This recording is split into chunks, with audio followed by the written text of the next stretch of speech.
Hi everyone, in a few days you are going to give your CAT exam, and in the short while there's not a lot you can do, but here are a few things which I would recommend you to focus on before you go to give your exam. So the first thing is that I would want you to fix your body clock as per your exam slot.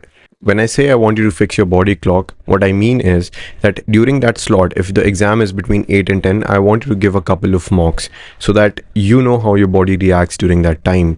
Your body will get used to it. So if you're a person that wakes up late, don't do that. That's not going to help you if you are in slot 1.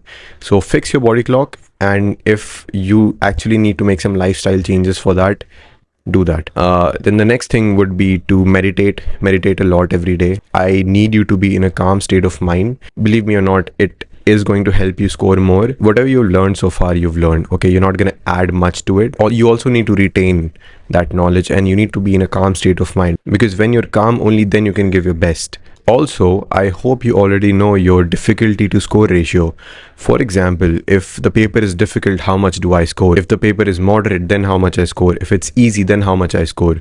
Go through your past mocks and see how much you scored when the exam was difficult, when the exam was moderate, or when it was easy, so you don't freak yourself out. Because if it's difficult for you, it's difficult for everyone. I didn't change my strategy during the exam. I knew it's difficult, so I just gave my paper accordingly. I played safe. If it was easy, I played along. So you need to know that difficulty to score ratio. The another thing that goes without saying is don't try to learn something new.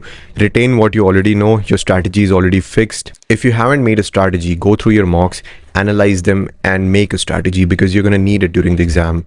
For people who are currently doing a job and they are going to give CAT, I would highly recommend taking a week off before the exam, or at least take a few days off, because you need to disassociate with that job mentality. You need to be relaxed. You need to just think about the exam and get into a calm state of mind. Only then you can give your best. So I would want you to do that. Another thing I would not want you to do is don't freak yourself out. Before the exam, it's very easy to freak yourself out over things that you can't control. For example, what if my computer turns off? What if my center is noisy? What if I don't reach the center on time? So I would recommend you to go to the exam center 1 day or 2 days before. Go and see that it exists, so that you are relaxed. You know how much time you need to spend getting to that center. And just try to get into a calm state of mind. Nothing is going to go wrong. Everything is going to go exactly the way it's supposed to be. All that you need to worry about is what's in your control. And what's in your control is how you give your exam. And how you give your exam depends on your preparation, your strategy, and how calm you are. So that's all I had to say. There's no key insight here. All I want is for you to get into a calm state of mind so that you do well in exam. And all the best for your CAT.